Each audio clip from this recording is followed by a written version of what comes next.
What's up, TappN fam? We're here with another Shots O'Clock edition where we're diving deep into the heartbeat of the nightlife culture by hosting a series of interviews with the movers and shakers of the industry itself. Today, we're in East Bank of the Flats, right outside of Rum Runners, where we have the pleasure of meeting with local entrepreneur and promoter, Bulli. How you feeling, Bulli? I'm good, my God. Thank you for having me, man. I appreciate you coming out to take the time to meet with us. So I got a couple of questions for you to kind of give people an idea of who you are and what your contribution to the nightlife scene in Cleveland is. Sound good. So if you don't mind me asking, how long have you been in this business and what you got you started? I was into music earlier on, man. Thinking about like 15 plus years just in the entertainment industry. You know what I mean? Just all in all, maybe might not be all in the capacity of a promoter. That came later on. But yeah, about 15 plus years, bro. I've been, you know what I mean? I've been putting it down here, man. This music was the entry. So you low-key an OG in this industry. Been around for okay, cool. Music-wise, if you don't mind me asking, you said like as far as artistry, or you got other artist friends? No, I was an inspired artist at once, man. Okay. So you know what I mean? We was making music, man. Everything was moving in the right directions. Couple things, paused another. You know what I'm saying? I know how that goes. Double back, figured out. You know what I mean? Exactly how to connect the dots, and after that, it just took a life of its own. I love to hear it. So as far as promoting, what's your approach to promoting? Do you find yourself leaning more on social media? Do you print flyers? You got a street team? Man, all of that. I think in order for you to be successful being a promoter, I think you got to do everything and anything, and even the things you didn't mention. Find those and do those too. You know what I'm saying? Consistency. I feel like treat it like your job, yo. You know, a lot of people they want what they think comes with it. You know what I mean? What it looks like on the cameras and the bottles popping and the people, but there's a lot of little small details that go on behind the scenes throughout the week, leading up to every event. You know what I mean? Right. And that's where the work is put in. Okay, so it's not all glitz and glamour, right? It's the end. Yeah. That's the end. That's like, Get it? Yeah, it's already over with. I always say by the time we open the doors for an event, man, like the work is already done. Now's the results, you know what I mean? I like that. So currently, what do you feel like is missing from the Cleveland nightlife itself? I feel like right now, bro, like, I don't know, man. I feel like a lot of people, they say there's a lot of things missing, but to me, I feel like Cleveland has it all right now, man. You just have to find what you like whatever it is. You know, we got dope-ass Latin nights, not only mine, spots down here that give you all type of diverse music, DJs. I mean, diversity is here. Anything after hours you want to do, there's people doing that too. And everything isn't unsafe like a lot of people like to portray the city to be. You know, a lot of people always highlight the bad things that are happening, but they don't showcase every week that we go by of so many events that nothing happens. So honestly, man, to say like what is missing, I think it's kind of like taken away from what it has. Ooh. You feel me? Very well put. I like that. I like the way you word that. So from your perspective as a promoter, what's the most important element to a packed event or a packed club? As far as, because there's a lot to them, you know what I mean? We can, from the moment you walk in, the details to the lighting, to the sounds, to the music.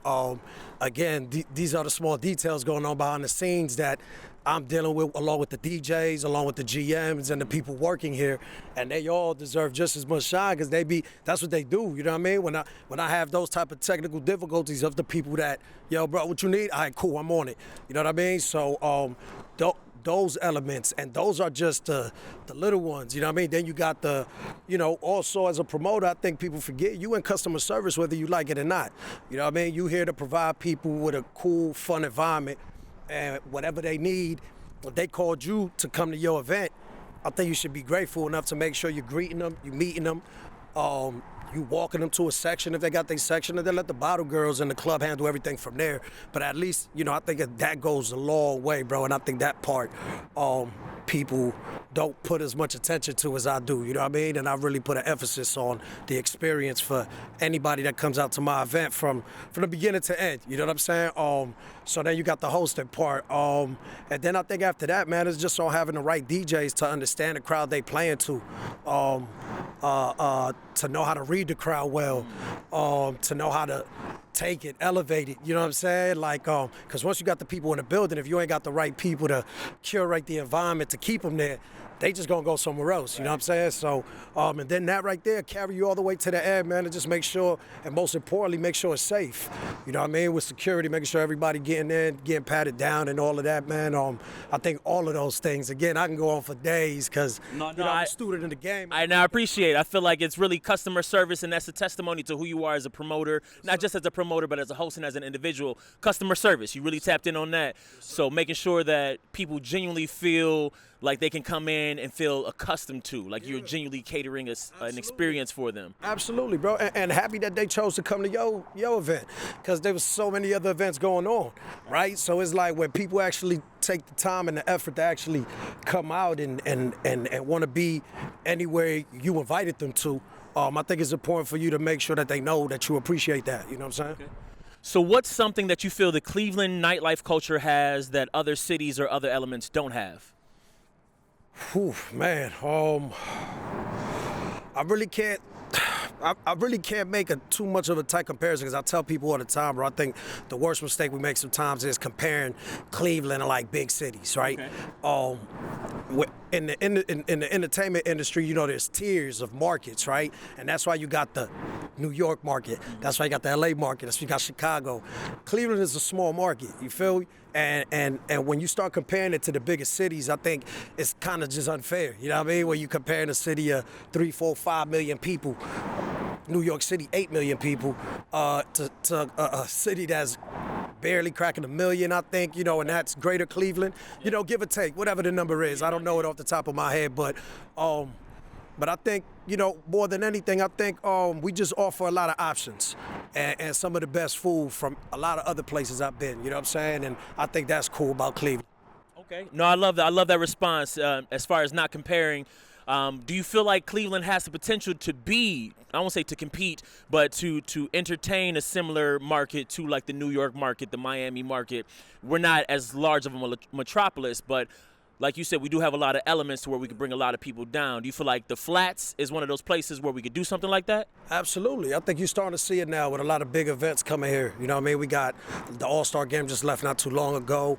And they're going to continue to bring even bigger things now. You know, I think they're going to move to Brown Stadium, but it ain't going to matter because you're still going to, listen, downtown is going to be downtown. Right. Whether the Browns is here now, yeah, I already know the influx on a Sunday is great, but at the end of the day, people are going to come back downtown anyway. I mean, the views, we got the clubs, we got the food, we got the, you know, we got people that actually care about the experience that people have when they come through the doors, in my experience, you know what I mean, for the most part.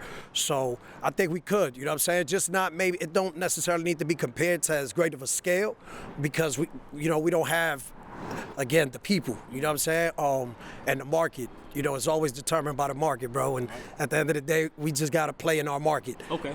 You know what I mean, and I think that's important. Very well spoken. What do you feel is the most overrated portion of the nightlife culture here in Cleveland? Like, what's the hype? Sections. Ooh. Sections. You might elaborate on that? Sections, man. I just feel like, you know, sometimes sections can make and it's cool. I also understand, you know, if you got the money for it and you want to have that space, because obviously I also, you know, I'm kind of like saying something that I actually benefit from, right? But, you know, I think it's important, bro, because at the end of the day, it's like for people to come out and spend that much money on a section, man, I think you need to open that up some more, man, and just allow people the space and the dance floor to just have a good time. And even allowing people to just buy bottles, even if they just dancing around. You know, some clubs, they don't allow you to buy a bottle if you don't have a section. Right? So I think sometimes as a business, I don't think that's necessarily a right choice, but I get it. You know what I mean? To each his own. I'm not here to knock anybody one way or another, but I think sections is a little overrated, but I think a lot of people took note of that, and I'm starting to see a little shift in it, and I'm starting to see people do things different, you know what I mean? Slowly but surely, we'll get there, you know what I mean? No, I absolutely love that. I've been hearing that a lot, that the dance scene, not just in Cleveland, but all around the world, like sections have taken over to the point where they take up most of the club as opposed to people wanting to come out and dance. So I think that is a huge missing element, but it sounds like, you know, you tapped in enough to really understand how your market, your clientele, and your area really operates. Yeah, that's also a part of, you know, being good at a promoter, you know what I mean, is actually, if you have a following paying attention to it, and understanding who you cater it to. Because then you might be sending the wrong message. You know what I'm saying? You might be sending the wrong promotions, and you won't know that unless you ask questions and you actually doing the work on the ground. You know what I mean? Absolutely. Okay. So for you personally as a promoter, what's your busiest day of the week here in Cleveland? Shit. Right now we doing six events a week right now. Saturdays, probably because it's 2 of them back to back. So, you know what I mean? I'll do rum runners here from 10 to 2:30 a.m. And then we do an after party at a bowling alley. And there's cosmic bowling, there's food, hookah. You know what I mean? You can catch a vibe, man. We got dope DJs that come in and out.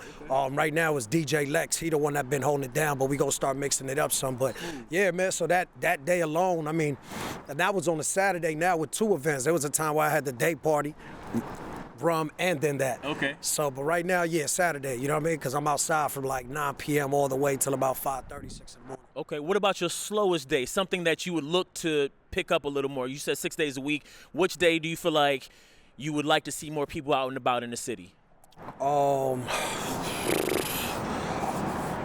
A day that I would like to see more people out in the city. Probably Friday nights right now. I think Friday nights down here haven't been what they once were. You know what I'm saying? But I think it's just a matter of time. You know what I mean? Just cracking the code, figuring out. I feel like, and this is just my personal opinion, every night has its own flow and rhythm, right? And it's like when you out here and you actually moving and you out here in all these different places all throughout the week, you can actually see the people moving and where they going and what they like and what they don't like and what they would come out for and what they not coming out for. Okay. So I think once you start figuring that out for whatever specific day of the week that is, you know, it becomes easier for you to fill the place, you know what I'm saying, with more people. And then consistency. You know, I tell people that all the time. I think like in order for something to stick, it just has to be consistent. And then in the beginning, it might start off crazy, then it slow down, and then it get crazy again. But as long as you keep it consistent, it's just gonna always keep a certain flow. You know what I'm saying? So. Spoken like a real promoter. All right, I won't keep you too long because I know you got a job to do. Last question: where can people find you, follow you, and get in contact with you? I'm just on IG, man. At Bulli, period. Bulli with an I. Bulli, period, bag. Period, Poppy with an I. Yeah, man, just follow me on the gram, and after that, you know what I mean, anything you want to chat about, we gonna chop it up and make it happen. Smooth. All right, well, I lied. This is one more question. You said you have upcoming events. Where can people find you for your next biggest event? Today I'm doing Big Bang, yo. Shout out to Big Bang every Sunday over a year. We've been doing the Sunday Fun Day thing over here. So we over there every Sunday. Then we straight to Rumor after that every Sunday as well, right after Big Bang. Wednesday night R&B nights at the Blue Palm. Been there over a year as well. Thursday as well, we release at the Blue Palm. Friday nights right here, Rum Runners, and then Saturday, Rum Runners, and then Euphoria Lanes for the after party. Okay. Know what I mean? So all week, man, just follow us, bro. LoudHouse Vibes too, man. Make sure you follow the team at LoudHouse Vibes. And they got your whole week lined up for you, man. You just gotta show up. We're gonna do the rest for you. Well, boss man, I appreciate you taking the time to link with us. Thank you so much. Once again, if you guys haven't, tap in with TappN. This is a Shots O'Clock series. We here with Bulli. Make sure you catch them here at Rum Runners or over at Big Bang. All through the city, man. Yeah. Get at them on social media. Appreciate you, baby. Appreciate you. Yep. Stay safe.